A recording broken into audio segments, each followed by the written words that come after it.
el siguiente tema va a ser el manejo del choque traumático. Nos lo va a exponer la doctora Lucero Jazmín Rodríguez Velázquez. Ella es médico internista, egresada de la Universidad Autónoma Benito Juárez de Oaxaca. La doctora obtuvo un premio a la excelencia académica por el Ceneval y el premio Ramón Caballero con mención honorífica. Hizo su residencia en medicina interna en el Hospital Regional de Alta Especialidad. Fue jefa de residentes y tuvo título con mención honorífica por la UNAM. Su diplomado de educadora en diabetes en la Universidad de Anáhuac y es titular en el Servicio de Medicina Interna del Centro Médico Regional de la Mixteca. ¿Sí? Pues le vamos a dar una cordial bienvenida a la doctora. Adelante, doctora, con su tema. Bienvenida.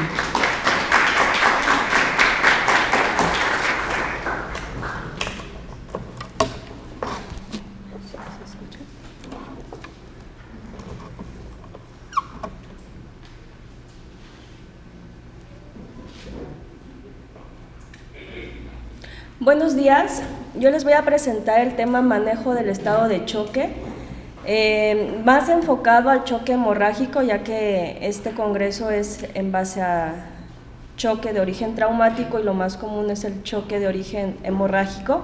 Sin embargo, vamos a hacer una revisión de los demás tipos de choque, dentro del más frecuente al menos frecuente. Siguiente. Bueno, dentro del manejo del estado de choque, creo que a veces decimos, bueno, es muy evidente cuando alguien viene sangrando, pero muchas veces nos encontramos ante situaciones en las cuales no es evidente el estado de choque. Entonces, el primer paso en el manejo del estado de choque es reconocer su presencia, ser muy sutiles en los datos clínicos que el paciente nos va a mostrar y no simplemente esperar a que esté baja la presión. Para que la presión esté baja, como se los voy a explicar más adelante, necesitamos ya haber tenido una pérdida del 30% o más del volumen circulante. Y para hablar del 30%, ya hablamos de un grado de choque avanzado, ¿sí? Entonces, aquí es a donde radica la forma de actuar de la persona y su capacidad de reconocimiento. Siguiente. Los objetivos de mi plática son definir qué es estado de choque, describir las probables causas de choque en pacientes traumáticos, describir los signos clínicos de choque y correlacionarlos con el grado de pérdida sanguínea, explicar la importancia de identificar y controlar rápidamente la fuente de hemorragia en los pacientes traumáticos, describir el manejo inicial apropiado en un paciente con choque hemorrágico, explicar el rol de la transfusión de la sangre en el manejo del choque y finalmente consideraciones especiales en el diagnóstico y también el manejo en estas consideraciones especiales. Al final de la plática, ustedes, cada uno de los asistentes será capaz de describir cada uno de estos objetivos y esa es la intención de esta. Definición, ¿qué es estado de choque? Choque no es igual a hipotensión, no. Recuerden lo que les dije al principio, muchas veces no tenemos que estar esperando que el paciente esté hipotenso. Entonces, estado de choque se define como la normalidad en el sistema circulatorio que produce una perfusión inadecuada a los órganos y por lo tanto también una oxigenación tisular inadecuada. Porque una perfusión inadecuada puede ser que el paciente haya sangrado, puede ser que esté fallando la bomba, puede ser que esté fallando la salida de esa bomba, puede ser que algo externo esté apretando a la bomba. Entonces estas son o puede ser que el tono simpático se haya perdido y por lo tanto eso nos va a condicionar a una perfusión inadecuada y por lo tanto una hipoxemia. Esto es lo que vamos a describir a continuación, cuáles son los hallazgos físicos tempranos y cuando tenemos a la mano un laboratorio, que no siempre va a ser en el mejor escenario, ¿verdad? Porque muchas veces nos toca recibirlo tal vez en un consultorio o como médicos ir o igual como enfermeros, ir en su caminar, en un viaje y encontrarse ante un accidente y bueno, ese es el objetivo, ¿no? Identificar y obviamente ahí en esas fotos pues es muy evidente, ¿no? Que el paciente está traumatizado y que tiene un sangrado y que probablemente tiene una perforación interna de algún órgano vital. Siguiente. Entonces, la evaluación inicial, los hallazgos clínicos que nosotros vamos a encontrar. Siguiente. Como les dije, reconocer el estado de shock. Tenemos que descartar y quitar de nuestra mente al terminar esta plática, y aunque me suene muy repetitiva, que un paciente chocado es igual a un paciente hipotenso. No, 30% de la pérdida sanguínea es para que el paciente comience a presentar hipotensión. ¿Por qué? Porque hay una fase temprana del estado de choque, porque hay muchos mecanismos compensatorios, los cuales mantienen la presión arterial por un buen tiempo.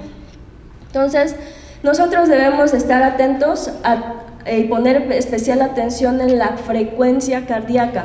Es lo primero que modifica un paciente. Muchas veces pensamos que el paciente está taquicárdico porque está agitado, porque tiene dolor o porque está asustado. Sin embargo, todo paciente taquicárdico nos debe de hacer pensar que está iniciando un estado de choque, ¿sí? No, todavía no. La frecuencia respiratoria, las alteraciones en la frecuencia respiratoria, taquipneico, o si tiene algún patrón anormal de respiración. La perfusión cutánea es sumamente importante. Los dos más importantes y los primeros que se presentan en un paciente con hemorragia o con un tipo de choque es taquicardia y hipoperfusión o disminución de lo que es la perfusión cutánea. ¿Sí? Entonces el paciente, todo paciente que tuvo un accidente y está taquicárdico y pálido, está chocado. Y finalmente la presión de pulso, que nos va a servir mucho para hacer diferencias en un paciente con sangrado y un paciente que tiene, por ejemplo, un choque neurogénico, que lo vamos a ver más adelante. La presión de pulso se define como la diferencia entre la presión sistólica y la diastólica. ¿Sí? Siguiente. El paciente sufrió, por ejemplo, ¿no? una volcadura en su motocicleta y trae expuesto un fémur, pues obviamente el estado de choque y el manejo inicial va a ser encaminado hacia ese fémur. Más adelante les voy a mostrar cuánto puede llegar a sangrar un fémur y por qué nos puede chocar. Muchas veces lo minimizamos porque no lo estamos viendo, porque tendría que ser expuesta para que nosotros nos demos cuenta, pero a veces las fracturas no llegan a ser expuestas ni hacen grandes hematomas. Los potenciales fuentes de pérdidas sanguíneas, pues es todo el cuerpo, ¿no? El tórax, el abdomen, la pelvis. Una fractura de pelvis llega a sangrar y a vaciar el paciente completamente en poco tiempo. Hace hematomas a nivel de retroperitoneo y en las extremidades el secuestro que se puede hacer a nivel de los huesos largos. Siguiente. Estos son los tipos de choque. ¿Sí? El choque cardiogénico, donde falla la bomba, el neumotórax a tensión, en el cual está desplazando el mediastino y por lo tanto también se considera un choque de tipo obstructivo. El choque séptico, que realmente es muy poco frecuente y no va a ser lo primero que vamos a pensar, que el paciente está chocado y necesita antibióticos, es muy poco frecuente. Obviamente si el paciente pues se volcó y estuvo horas en un barranco en el tiempo que lo encontraron, se broncoaspiró, pues sí tenemos que hacer cobertura antibiótica, pero no pensar principalmente que está chocado porque está séptico. Y el choque neurogénico, sobre todo en pacientes con trauma de aceleración y desaceleración, en los cuales la columna cervical puede ser dañada y por lo tanto hacer una sección medular que podemos perder el tono simpático y por lo tanto el paciente va a estar hipotenso. Siguiente. Vamos a describir cada uno de ellos de manera rápida, ya que este tema se va a abordar más a fondo en el trauma de tórax. El choque cardiogénico, bueno, ¿por qué puede ser la disfunción miocárdica? Por una contusión miocárdica cerrada, como es en el caso de un choque y que se impacta directamente sobre el tórax. Un taponamiento cardíaco, ¿cuándo vamos a sospechar un taponamiento cardíaco? En heridas penetrantes principalmente. Una embolia aérea y un infarto agudo del miocardio, que realmente es muy poco frecuente y es lo mínimo que vamos a pensar, pero sin embargo se puede ocurrir. Si estamos en un medio hospitalario y tenemos a la mano un electrocardiograma y unas enzimas cardíacas, hay que solicitarlas. Si el paciente está chocado y la cinemática del trauma fue una contusión directa sobre el tórax, hay que pedirlo. Ahora, taponamiento cardíaco. Aquí hay una triada muy famosa. ¿Cómo podemos nosotros sospechar un taponado cardíaco? El taponado cardíaco, como les dije, bueno, un mecanismo de un trauma directo hacia el tórax con un arma blanca, por ejemplo, puede ocasionarnos un taponamiento cardíaco. ¿Qué vamos a encontrar nosotros en nuestra exploración? Bueno, como hay un líquido alrededor, generalmente sangre, alrededor del corazón, al auscultar no vamos a lograr auscultar bien los ruidos cardíacos, van a ser los ruidos cardíacos velados, casi no perceptibles. Si revisamos el cuello del paciente, va a presentar ingurgitación yugular y pues va a estar taquicárdico. Esta triada es sugerente de tamponamiento cardíaco y pues es una emergencia, se tiene que hacer una pericardiocentesis urgente, ¿sí? ¿Cómo podemos diferenciar un paciente que tuvo un trauma de tórax y saber si es un taponamiento o si es un neumotórax? ¿Alguien podría darme alguna idea? Sin estudios de imagen, clínicamente. Muy bien, sí, ese es un dato. ¿Cuál otro?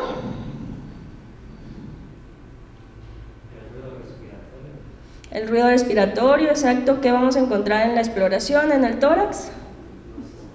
No se va a escuchar los ruidos respiratorios. Muy bien, muy bien. Efectivamente son datos muy importantes. Siguiente, de neumotórax. Atención, el neumotórax, atención, realmente es una emergencia quirúrgica. El paciente se puede morir en cuestión de minutos si nosotros no descomprimimos ese tórax, ¿sí? La presión intrapleural se va a incrementar y eso va a causar un colapso pulmonar con desviación del mediastino, por eso la tráquea pues también se va a desviar, ¿sí? Va a haber una disminución del retorno venoso y por lo tanto va a caer el gasto cardíaco y el paciente también va a estar hipotenso, y si auscultamos tampoco vamos a escuchar los ruidos respiratorios, pero la tráquea de verdad se va a ver desviada. Y si es un paciente consciente va a presentar disnea aguda, si es un paciente intubado va a empezar a disociar con nuestro ventilador, aunque esté bien sedado. Nosotros tenemos que buscar las causas por qué ese paciente está disociando con nuestro ventilador. Va a tener enfisema subcutáneo, es otro dato clínico que el taponamiento cardíaco no lo va a tener. Va a tener la ausencia de los ruidos respiratorios, la hiperresonancia al percutir y la desviación traqueal. Siguiente. El choque neurogénico. Bueno, muchas veces en nuestro servicio de urgencias van a llegar pacientes con traumatismo craneoencefálico severo y chocados, ¿sí? Ya desde que llegan taquicárdicos. Nosotros no podemos pensar, difícilmente debemos de quitar esa idea que un paciente se va a chocar por la hemorragia que tiene a nivel cerebral, o sea, eso no. Primero debemos de pensar que puede tener una hemorragia a nivel de otro órgano, o que en todo caso, si el paciente está chocado pero la frecuencia cardíaca está normal, entonces puede tratarse de un choque neurogénico. ¿Sí? El choque neurogénico no hace taquicardia, al contrario, puede llegar a ser bradicardia. ¿Sí? Entonces ese es un dato muy característico del choque neurogénico, y lo que les remarqué en amarillo, porque lo he visto, porque nos ha pasado, llegar a pensar que la hemorragia a nivel cerebral es la causa del choque y que hay que ponerle sangre porque esa hemorragia nos está chocando al paciente. Debemos buscar otras causas. Y no hay disminución de la presión de pulso. Son las dos características del choque neurogénico. O bien hay lo que dicen, ¿no? Que haya compromiso a nivel del tallo cerebral. Siguiente, Lore.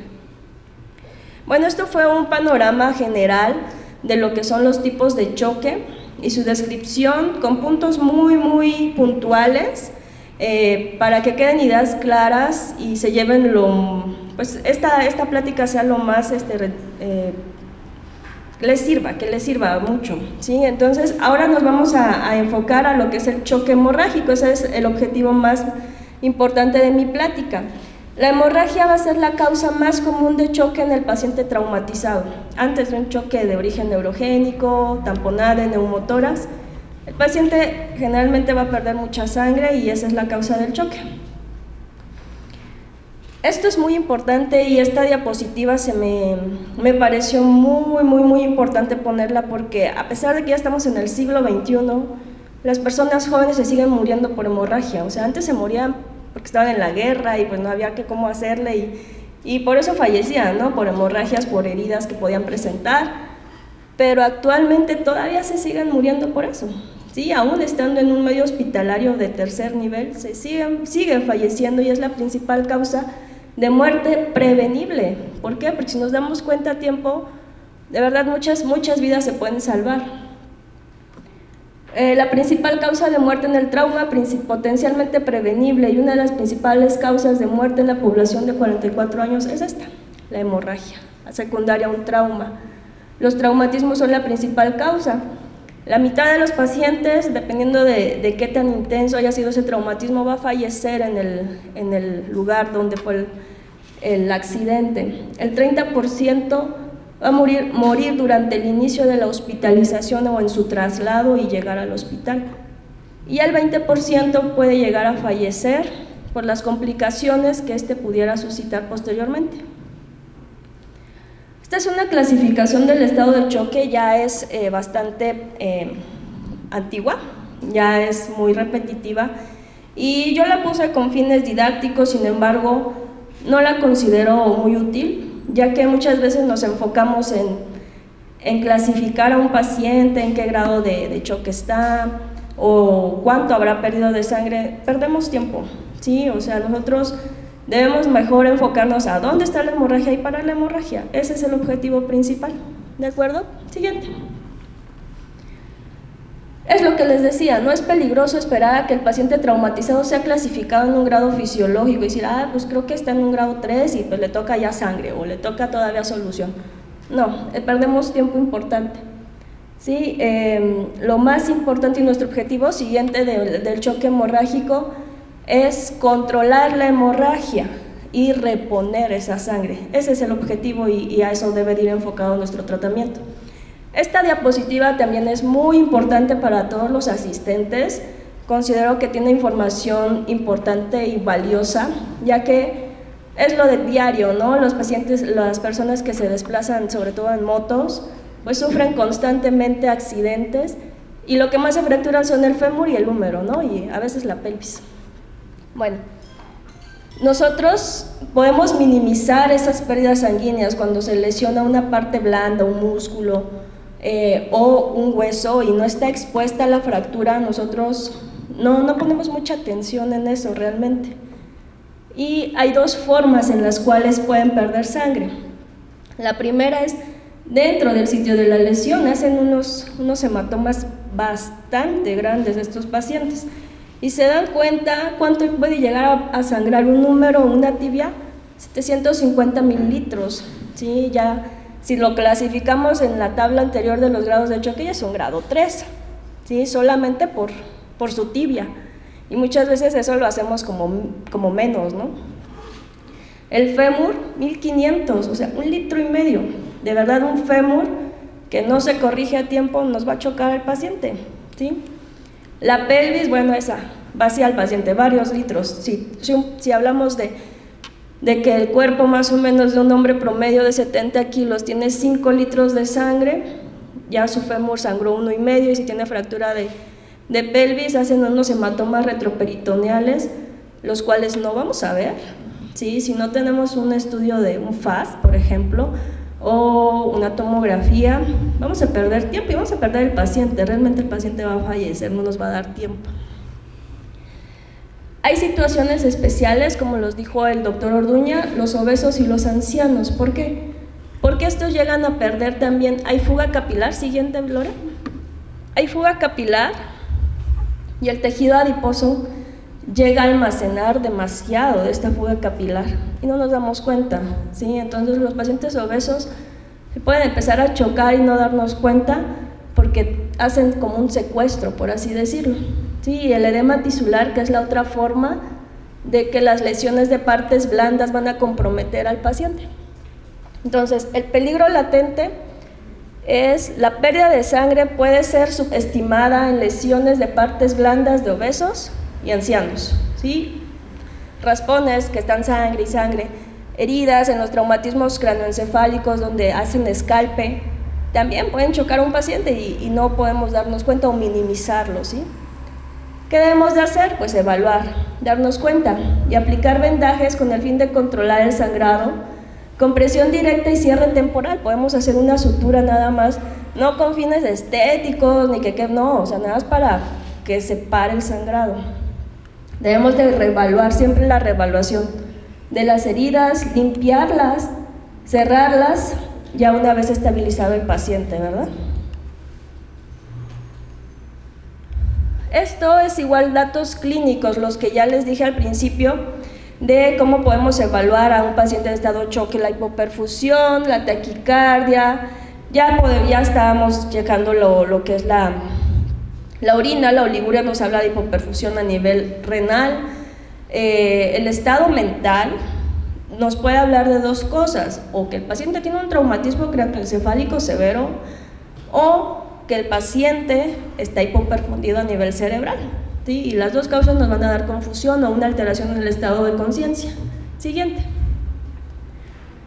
Entonces, el principio básico, lo que les comentaba, es detener la hemorragia y reemplazar la pérdida de esa hemorragia. Siguiente. Esto es importante porque es lo que a veces nos hace confiarnos. El estado de choque tiene fases, una fase controlada, una fase no controlada y una fase progresiva o irreversible. La fase controlada es la fase inicial en la cual nuestros mecanismos compensatorios están a todo lo que dan y el paciente está normal, es el clásico que llega hablando, ¿no? O que todavía no está taquicárdico siquiera, ¿sí? Porque sus mecanismos compensatorios comienzan apenas a estar, la presión se va a mantener hasta este momento.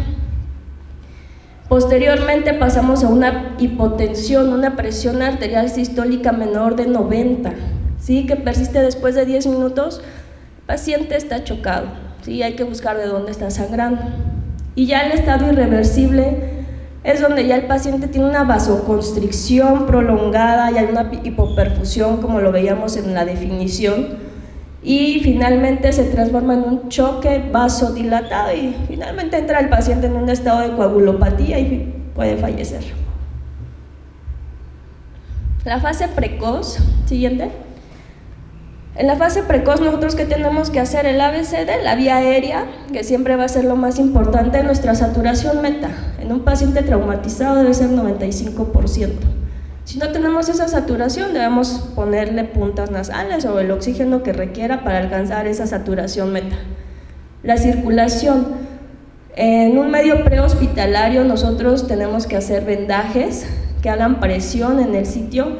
Esto se va a enseñar en los talleres para detener la hemorragia o tratar de controlarla en lo que llega a un medio hospitalario y finalmente lo puede haber un cirujano o un traumatólogo. En el caso de fracturas, las férulas, ¿no? Nos ayudan bastante a detener y pues a detener el daño y la hemorragia. El déficit neurológico, como les decía, puede ser que el paciente esté o con una hemorragia intracerebral que esté comprometiendo su estado neurológico, o bien que esté chocado y haya hipoperfusión cerebral y por eso esté ahí confundido.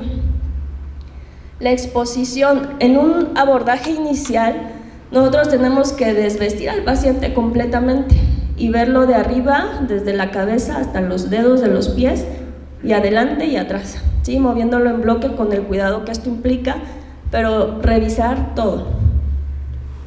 La distensión gástrica. Aquí el manual de ATLS y el código trauma manejan que nosotros debemos de colocar una sonda nasogástrica inicialmente y descomprimir el estómago, obviamente teniendo a la mano un aspirador, porque muchas veces al nosotros intentar colocar una sonda nasogástrica, pues debemos estar seguros que no haya una fractura de cráneo, de piso medio, que nos vaya a hacer que nuestra sonda se pueda ir por otro lado. Y dos, al momento de hacerla introduciendo, el paciente va a tener el reflejo nauseoso y puede broncoaspirar en ese momento si no tenemos a la mano un aspirador. Un catéter vesical o una sonda Foley. Hay contraindicaciones para ponerla y esto nosotros lo vamos a ver en nuestro abordaje.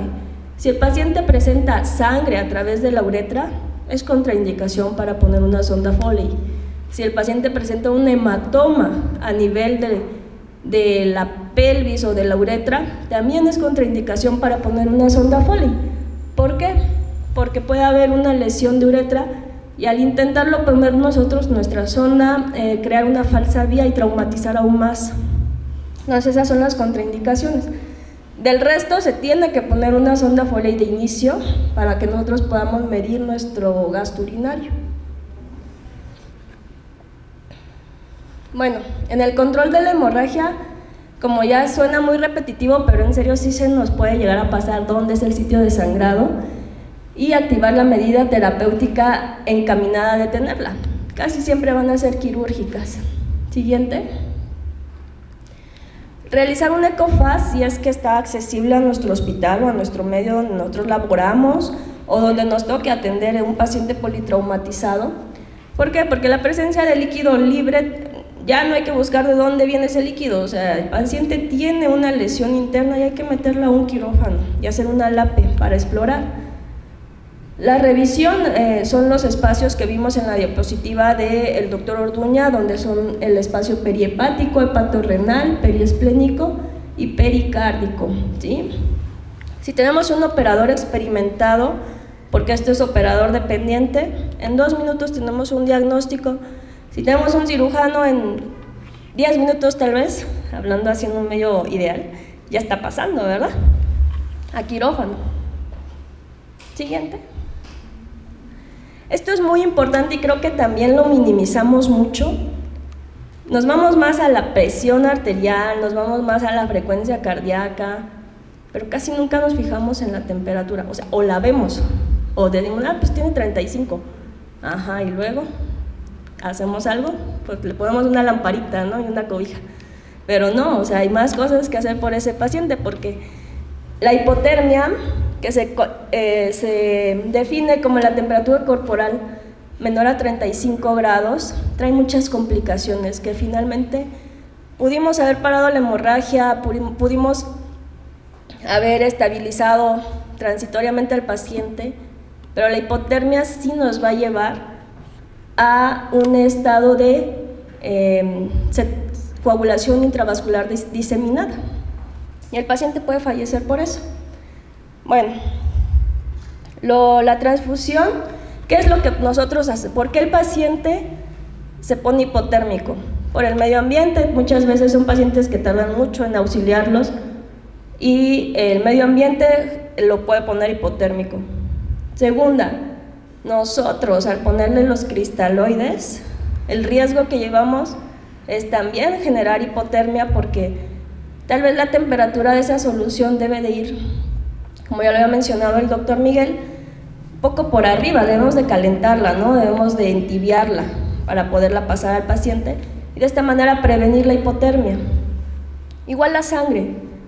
La sangre generalmente está almacenada en un refri, ¿no? Bueno, en un congelador y por lo tanto también genera hipotermia cuando nosotros transfundimos a un paciente chocado. Hay reducción de la actividad metabólica porque toda la circulación, la sangre se va hacia los órganos primordiales, que es corazón, riñón, cerebro, y por eso hay hipoperfusión a nivel tisular. También hay hipotermia por esto. Y hay reducción de la producción de calor por disminución en el metabolismo. Bueno, ¿cómo podemos manejarlo? Nosotros podemos hacer muchas cosas. Si tenemos una cobija, pues una cobija. Si tenemos una lámpara de luz amarilla, ponerle una lámpara o 2 lámparas o 3 lámparas de luz amarilla. Si tenemos una sábana térmica, nos ayudaría demasiado porque esto sí genera calor.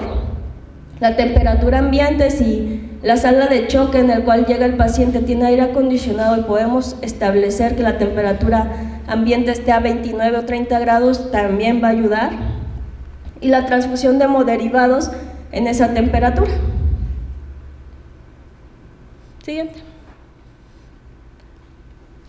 Hay 2 definiciones aquí de la reanimación hemodinámica, la cual es la reanimación estándar y la reanimación en la cual nosotros no ponemos líquidos. ¿Por qué? Porque hay un principio que te dice que si tú pones un principio hemodinámico, donde te dice que si tú tienes un sangrado y pones más líquidos o sangre, vas a generar mayor como perfusión, o imaginémonos una manguera, ¿no?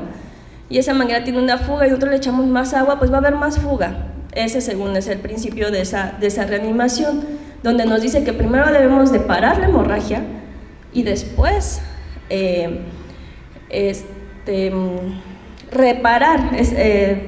reanimar esa hemorragia, ¿sí? Y la reanimación estándar es la que más hacemos, o si no es la que la mayoría hacemos, en la cual es una rápida restauración del volumen. Nosotros lo restauramos ya sea con cristaloides, con coloides o con sangre, si es que el paciente así lo requiere. ¿Para qué? Para que veamos que nuestra presión empieza a subir, que nuestra frecuencia empieza a bajar, que nuestra presión de perfusión, el paciente empieza a orinar, empieza a mejorar el estado neurológico, empieza a mejorar su temperatura. Ese es el objetivo de la reanimación estándar.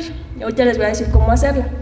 Y la reanimación permisiva, donde nosotros permitimos o demoramos la administración de líquidos intravenosos hasta que la hemostasia esté controlada, o sea, hasta que esté reparado el daño.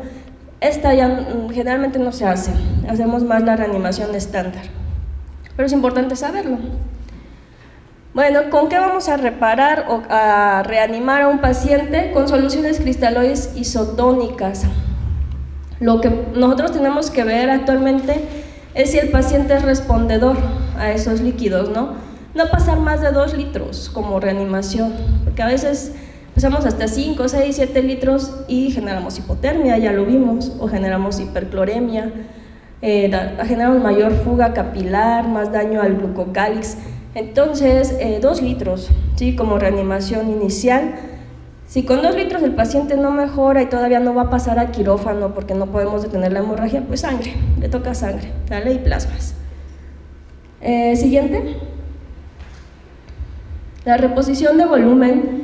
Se utilizan soluciones cristaloides como lo es la solución salina, la solución Harman, que son como las más parecidas a nuestro plasma. Al inicio debe de administrarse de 1 a 2 litros y dependerá del grado de respuesta. Sin embargo, hay otras bibliografías que refieren que no más de 2 litros. 2 litros nuestro tope, y de ahí sangre. Si tenemos a la mano sangre, sangre. Reanimar con soluciones cristaloides isotónicas utilizando la regla de 3:1. ¿Qué significa esta regla? Poner 300 mililitros de nuestra solución por cada 100 mililitros de pérdida de sangre. Pero aquí ya nos demoramos, aquí ya empezamos a calcular cuánto está perdiendo. Y es lo que no queremos, no tardarnos. Entonces es 1 litro, ¿no?, de solución en bolo. Bueno, ya si nosotros vamos a la clasificación fisiopatológica, la clase 3 y 4 ya es sangre, ¿no?, de entrada. Paciente que obviamente perdió mucha sangre, desde un inicio nosotros ya vamos a estar pidiendo grupo IRH, cruzando y plasmas y pasándolo, ¿sí? Por cada 10 unidades de glóbulos rojos, esto es muy importante, se debe de administrar 5 unidades de plaquetas, ¿sí? Y un plasma también. Siguiente. ¿Cuáles son las consecuencias? Pues lo que ya hablábamos, por poner mucha agua, ¿sí? Muchas soluciones, hipotermia, coagulopatía dilucional y disfunción plaquetaria. Finalmente nosotros mismos vamos a dañar más a nuestro paciente poniendo tanto líquido, pero obviamente nuestro intento de reanimarlo, sin embargo, no pasarnos de 2 litros. Siguiente. Esta es la tríada de la muerte, la que hablaba el doctor Orduña, donde si un paciente está frío, tiene acidosis y está empezando a prolongar los tiempos o el INR, el paciente tiene un gran riesgo de morir, si no es que casi el 100%, ¿sí? Por eso la importancia de revertirlo. Esta es la famosa tríada de la muerte, ¿sí? No hay respuesta a 2 litros. Bueno, nosotros sabemos que hay una pérdida estimada de casi la mitad de su sangre, por lo tanto toca pasarle paquetes globulares. Nosotros debemos ya, después de hacer nuestra reanimación, inicialmente no vamos a esperar una disminución de la hemoglobina. O sea, si pedimos una biometría hemática, no esperen encontrar una biometría baja, o sea, inicialmente no, en las primeras horas no, ¿sí? Nuestra hemoglobina meta de 7 a 9 grados, dependiendo de a dónde tuvo la lesión del paciente. Podemos nosotros permitir al paciente una anemia aguda normovolémica, donde nos enfocamos más en el hematocrito, asegurando que nuestro paciente va a tener una adecuada perfusión de oxígeno. Bueno, nuestras indicaciones de transfusión son estas: lesión exsanguinante, un paciente llega sangrando, pues obviamente le toca sangre.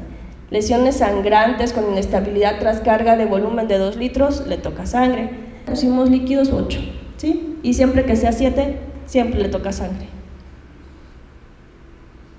Siguiente. Entonces, ¿cuándo poner un crioprecipitado? El crioprecipitado es un componente que se obtiene en un banco de sangre que es rico en fibrinógeno. ¿Sí? Uno de los datos iniciales de una coagulación intravascular diseminada es el valor del fibrinógeno. Cuando este se encuentra en un nivel de 800, es indicación de pasarlo a un crioprecipitado porque el paciente va a caer en CID. También cuando nosotros administremos 10 unidades de glóbulos rojos, le toca un crioprecipitado.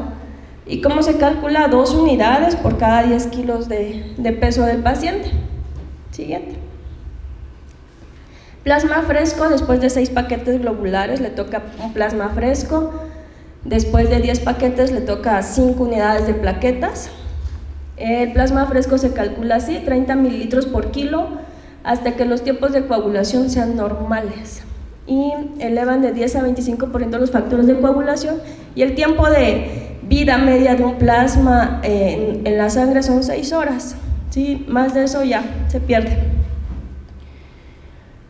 Los pacientes con un sangrado masivo se les va a administrar plasma fresco congelado con una dosis inicial de 30 mililitros. ¿Cuáles son las causas de coagulopatía? La principal, nosotros hacemos la coagulopatía dilucional, coagulopatía de consumo, hipotermia, que también nosotros podemos generarla por pasar líquidos fríos, y la politransfusión. Por eso después de 6 unidades le toca un plasma. Quise poner esta diapositiva del ácido tranexámico. Es poco utilizado, sin embargo hay un estudio que se realizó en el año 2012 que se llama estudio CRASH, en el cual mostró que el ácido tranexámico en un medio hospitalario, parte de los hemoderivados nos pueden ayudar a parar la hemorragia, en lo que se para la causa, o sea, entra a quirófano un paciente. Nos sirve mucho en pacientes embarazadas, bueno, o en puérperas. Y eso sería todo.